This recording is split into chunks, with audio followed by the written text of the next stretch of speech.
बिस्मिल्लाहिर्रहमानिर्रहीम। अस्सलाम वालेकुम। क्या हाल है आप सबके। आज मैं शेयर करूंगी कच्चे आम और हरी मिर्च की तीखी मज़ेदार चटनी। ऐसी चटनी जिसका जायका आपके मुंह से नहीं जाएगा। एक बार ख़त्म होगी ना, आप इसे दोबारा बनाएंगे और बार बार बनाएंगे। तो इस बात की तो मैं गारंटी दूंगी। सारी चटनियाँ अचार फेल हो जाएंगे जब आप मेरे तरीके से ये मज़ेदार सी कच्चे आम और हरी मिर्च की चटनी बनाएंगे। फिर आप इसे पराठों के साथ खाएं या फिर दाल चावल के साथ, खाकर मज़ा आ जाएगा। तो रेसिपी को एंड तक देखें, अच्छी लगे तो लाइक भी कर दें और चैनल को सब्सक्राइब भी कर लें। तो चलें फिर कच्चे आम की ये पटाखा चटनी बनाना स्टार्ट करते हैं। तो ये मज़ेदार सी चटपटी सी चटनी बनाने के लिए सबसे पहले तो यहाँ पर मैंने ले लिए हैं जी कच्चे आम, या जिसे कैरियां भी कहा जाता है। 4 अदद हैं। अगर वजन में देखें 500 ग्राम यानी कि आधा किलो के करीब हैं। इन्हें अच्छे से धोकर साफ कर लें। अच्छा, कच्चे आम का सीजन साल में सिर्फ एक बार ही आता है और बहुत थोड़े टाइम के लिए आता है। तो आपने अभी तक कच्चे आम या कैरी से चटनियां नहीं बनाई तो बहुत कुछ मिस कर रही हैं। तो इस तरीके से मैं कैरी का छिलका निकाल लूंगी। तो आजकल जो कैरियां आ रही है ना, वो बहुत सॉफ्ट हैं।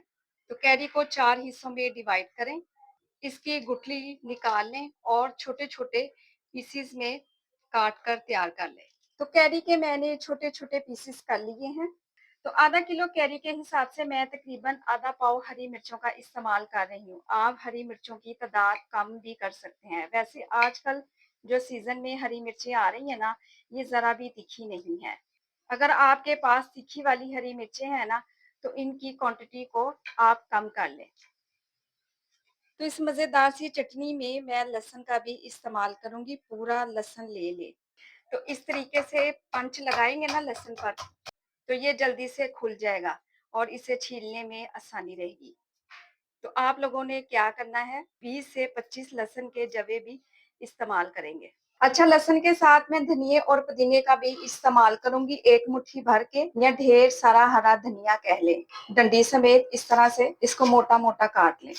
तो पुदीना लूंगी यहाँ पर मैं तकरीबन 2 गट्टी के बराबर, जिसके पत्तों का ही इस्तेमाल करेंगे, डंडी वेस्ट कर देंगे। चलें जी, सारी चीजें तैयार हैं। अब चटनी बनाने के लिए मैं चॉपर का इस्तेमाल करूंगी। सबसे पहले तो इसमें डाल दिए हैं कच्चे आम। अगर आप लोगों के पास चॉपर नहीं है तो आप दोरी डंडे का भी इस्तेमाल कर सकते हैं। तो मेरे पास बड़े साइज का चॉपर है। मैंने कच्चे आम के साथ ही लहसुन और हरी मिर्चें भी ऐड कर दी हैं। धनिया और पुदीना भी डाल दिया है। 1 टेबल स्पून इसमें डाल देंगे नमक। साथ के साथ इसमें डालेंगे गोल लाल मिर्चें, 5 से 6 डाल रही हूँ।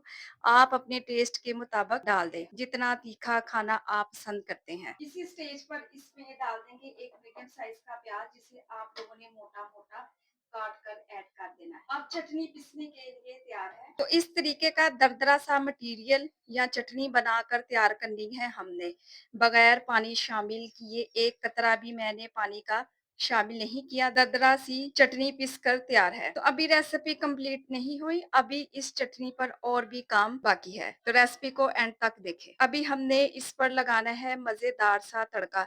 इससे क्या होगा, चटनी हफ्ते भर के लिए खराब नहीं होगी। तो तड़का लगाने के लिए यहाँ पर मैंने ले लिया एक फ्राई पैन और इसमें शामिल करूंगी आधा कप के बराबर कुकिंग ऑयल। 1 टेबल स्पून इसमें डाल देंगे साबुत सफेद जीरा। तो बस जी, जैसे इसमें से अच्छी सी खुशबू आने लगे और बस गर्मा गर्म तड़का लगा देंगे इस मजेदार सी चटनी पर। और माशाल्लाह से आप जरा चेक करें, लग रही है ना टेस्टी। तो मैं चटनी को पराठों के साथ सर्व कर रही हूँ, तो आ रहा है ना मुंह में पानी। रेसिपी को आज ही ट्राई करें और अपना फीडबैक लाजमी दें, क्योंकि इसमें मैंने कोई ऐसी चीज़ नहीं डाली जो आपके घर में मौजूद ना हो। तो ये चटनी बनाने के लिए सारी ही चीज़ें आपको आपके घर से मिल जाएंगी। तो आज ही इससे ट्राई करें। अपना बहुत सारा ख्याल रखें, मुझे अपनी दुआओं में याद रखें। मुझे दीजिए इजाज़त। अल्लाह हाफिज़।